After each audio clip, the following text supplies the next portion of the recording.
नमस्कार फ्रेंड्स सबाई के शुभ काली पूजार शुभेच्छा रইল। तो এখন আমরা এক জায়গায় যাচ্ছি যেটা হলো মানে বিজিনাপুরাতে আছে কালী মন্দির যেটা। তো আগেও শুনেছি আর একটা গ্রুপে আমি জড়িত আছি যেটা হলো ওখানে প্রায় আপডেট দেখা যায়, কিন্তু আমি আজ পর্যন্ত যাওয়া হয়নি। তো আজকে যাব কালকে যাব বলে মানে যাওয়া হয়নি। তো আজকে একটা বিশেষ একটা দিন, ওটা আপনাদের পরে জানাচ্ছি। আর তো আজকে কালী পুজো আছেই, তার জন্য আমরা ওখানে যাচ্ছি। চলুন আমরা যাই।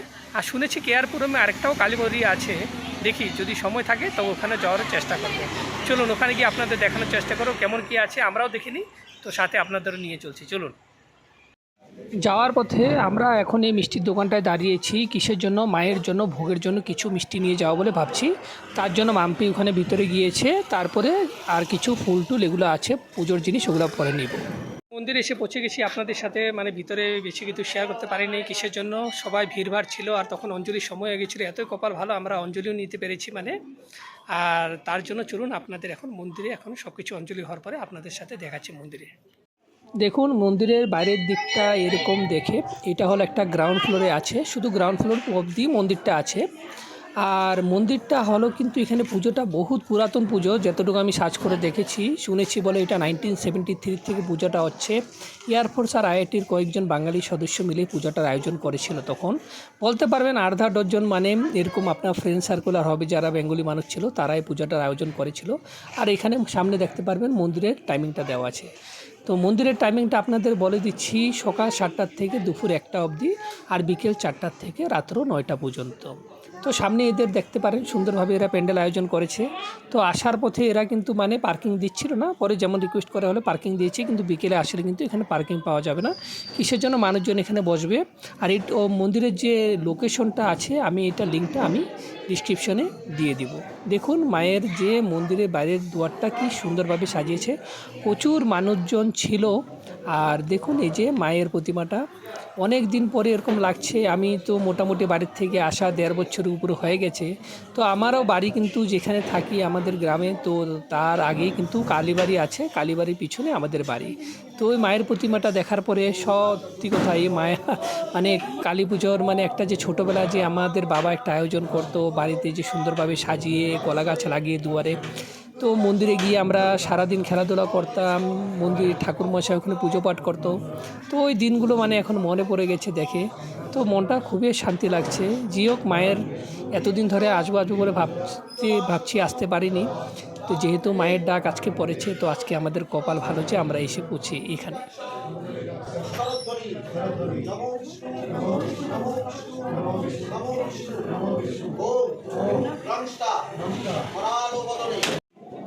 মন্দিরে আপনারা দেখতে পারবেন পাশে কিন্তু একটা শিবলিঙ্গ আছে।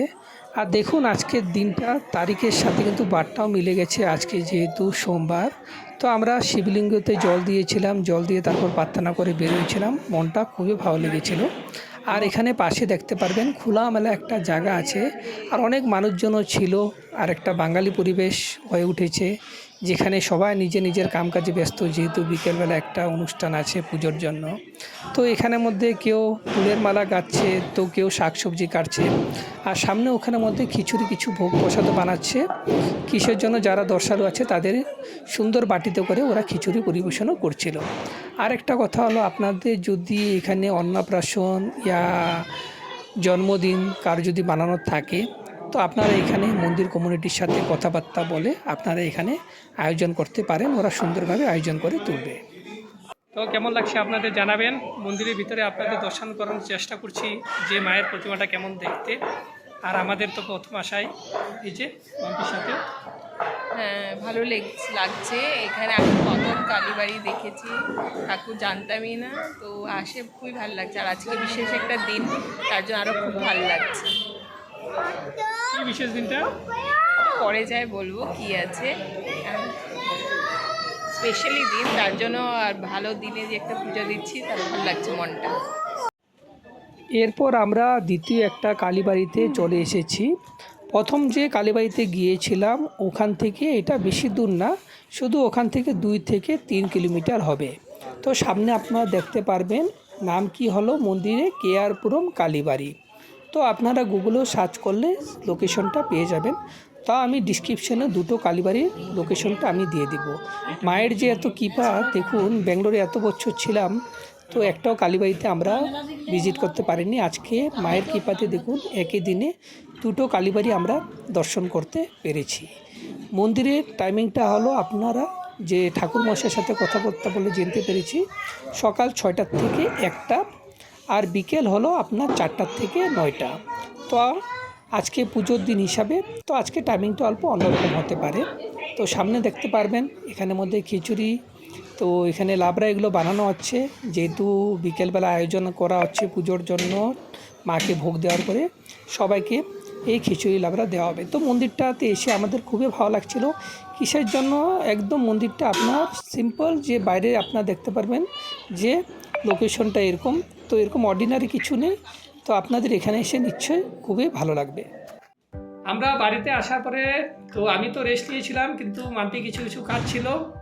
তো আজকে মন্দিরে যে আমরা গিয়েছিলাম এটার বিষয়ে আমরা আগের থেকে জানা ছিল, আগের থেকে মানে আজকে যাব কালকে যাব বলে যাওয়া হচ্ছিল না। তো এইটা মন্দিরে একটা মানে কথা হলো কি, একটা হোয়াটসঅ্যাপ গ্রুপ আপনাদের বলেছিলাম যে গ্রুপে আমি জড়িত আছি, ওখানে প্রায় আপডেট করতে থাকে। তো আজকে দিনটা ভালো ছিল, তার জন্য আগের থেকে আমরা প্ল্যান করেছিলাম যে আমরা মন্দিরে গিয়ে আজকে দর্শন করব। আর যে সেকেন্ড পুজোটা আমরা দেখেছি ওটার বিষয়ে আমাদের জানা ছিল না। তো একজনে মানে ইউটিউবার যে ছিল তার ওনার ভিডিও দেখার পরে তারপরে মানে আমরা জেনে ওখানে গিয়েছি। তো প্রথমে লোকেশনটা অল্প অন্যরকম লাগছিল, ভাবছিলাম একটা খালি শুনশান মাঠের মধ্যে এসে পড়েছি কোথায় বলে। তারপর দেখলাম যে না, ওখান থেকে মানুষজন আসার পরে তারপরে আমরা গিয়ে জিজ্ঞালাম যখন দেখতে পেরেছিলাম ওখানে মন্দিরটা আছে। তো আজকে আমাদের বাড়িতে তো কালী পূজার আপনারাও যেমন করছেন, তো আমাদের বাড়িতে কালী পূজাও আছে। তো এইসবই বাড়িতে বাতি এসব জ্বলাইছি। আর এমনি বাটা দিয়েছি, ওখানে মন্দিরে তো গেছিলামই, ওখানে তো ভোগ দিয়েছিলামই। তো আজকে অনেক বিশেষ দিন, মানে সঞ্জুর আজকে বার্থডে, আর মানে তিথি ডেটটা একদম দেওয়ালির টাইমে পড়ে গেছে। দুর্গাপূজা ইয়া দেওয়ালি এই টাইমে কিছু একটা থাকেই তো কাছে। আজকেও ভালো দিনে পড়ে গেল বার্থডেটাও। তো সবাই আশীর্বাদ করবেন কি ও সুস্থ থাকুক, ভালো থাকুক, আর উইশ করবেন। তো এটাই আজকের ভালো দিন, আর বিশেষটা একটা ইম্পর্টেন্ট ডে, যেটা আমরা সকালবেলা শেয়ার করি নেই, তো আমি ভেবেছি বিকালবেলা বলবো। তো একটা ছোট একটা কেক এনে এখন সেলিব্রেট করব। এমনি কিছু করতে পারিনি, কেন মন্দিরে গেছিলাম আর ঘরে বাতি দিয়েছি, পুজো দিয়েছি, ওটাই। আজকে আর কোথাও বাইরে যাইনি, মানে কালকে আমরা বাইরে গিয়ে এসেছিলাম। কিসের জন্য? পুজোর দিন মানে ভালো লাগে না ঘর ছেড়ে, মানে যে মানে প্রদীপ দিয়ে জ্বালানো কত সুন্দর লাগছে। এখন কয়টা মানে আমি এই এনেছি, মানে ক্র্যাকার্স এনেছি, তো ওগুলো মানে গুড্ডুর সাথে মিলে মানে করব। আর তার জন্য আমরা কালকে বাইরে গিয়ে ঘুরে আসছি ওখানে।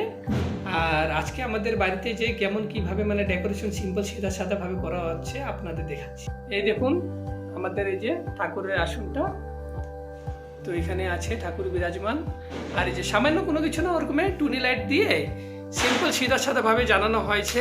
আর যে মাম্পি বার্থডের জন্য আমি তো মানে দুপুরবেলা যখন রেস্ট নিচ্ছিলাম জানি না তখন কখন যে ও সাজিয়ে ফেলেছে আমি বুঝতে পারিনি। তারপরে এই যে দিয়াগুলো দেখুন কি সুন্দর লাগছে, দিয়াগুলো দেখতে এরকম কয়েকটা দিয়া মানে বানানো হয়েছে। আর তার সাথে দেখুন এটা আলপনাটা মাম্পি বানিয়েছে, কেমন লাগছে জানাবেন। এন্ট্রেন্স সব দিয়ে এরকম প্রদীপ দিয়া এরকম দেওয়া আছে। আর এটা তো একটা কি ভালো লাগছে। আর তার সাথে এই যে দুয়ারের মধ্যে এটা নিয়ে এনেছে মাম্পি, তো এটা থাকলে বাড়িতে খুবই শুভ হলে। তো কেমন লাগছে জানাবেন আপনারা।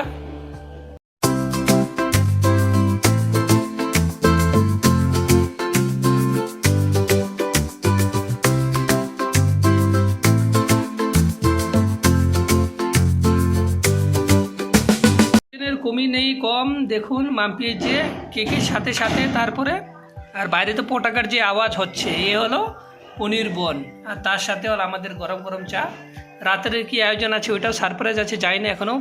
এ হলো আমাদের গলিটা, যেখানে মধ্যে খুব পটাকার আওয়াজ চলছে, জায়গায় জায়গায় পটাকা, যেমন পুরা ব্যাঙ্গালোরে।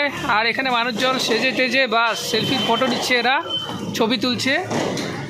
তো আর এই যে মাম্পি আমরাও দাঁড়িয়েছি, মানে ভাবছি 2-3টা যা আছে ওগুলো ছোটবর্তী যে আছে গুড্ডু করবে, নাহলে আমরা ছাদের উপরে যাব।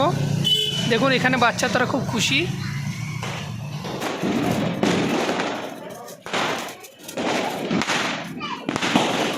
এদিকে আয়। রাত্রে খাবার দাবার দেখুন, এ হলো পোলাও, আর তার সাথে হলো ফিশ ফ্রাই, সাথে কাবাব, আর তার সাথে রৌ মাছের ঝুল, আর এই যে তারপরে এটা হলো আলু দিয়ে মাংসটা বানানো হয়েছে অল্প ড্রাই টাইপের, আর এই মাছটা বানানো হয়েছিল ভাত করেলা দিয়ে। আর তার সাথে আজকে বার্থডে বয় হিসাবে আমার জন্য মাম্পি যে এত কিছু বানিয়েছে দেখুন, এটা হলো মিষ্টি চাটনি টমেটো দিয়ে, আর তার সাথে হলো পায়েস। তো এই হলো আমাদের রাতের খাবার দাবার। মাম্পি যে এত কিছু বানিয়েছে আমি তো বুঝতে পারিনি। আর বার্থডে সবসময় সব বছরই দিই, কিন্তু তবেও এই বছর আমি 5 রকম ভাজা হোক আরো কিছু করে দিই যে পছন্দ, কিন্তু তবেও সিম্পল আজকে করেছি। কেমন লাগছে বলবেন। তো আজকের ব্লগটা আমি এখানে শেষ করছি। তো দিনটা এরকমই ছিল, মন্দিরে যাওয়ার ছিল, আর কালীবাড়িতে গিয়ে আপনাদের সাথে কেমন কি ছিল এগুলো শেয়ার করার ছিল। আর আজকে যে আমার বার্থডে, এটা লাস্ট পর্যন্ত আমরা এই সিম্পলভাবে সিধাভাবে এটা সেলিব্রেশন করেছি। তো কেমন লেগেছে ব্লগটা? যদি ব্লগটা আপনাদের ভালো লেগে থাকে আর আপনাদের কাছে যদি পৌঁছে থাকে, প্লিজ চ্যানেলটাকে আপনারা সাবস্ক্রাইব করবেন, লাইক শেয়ার এন্ড কমেন্টস করবেন। Thanks for watching.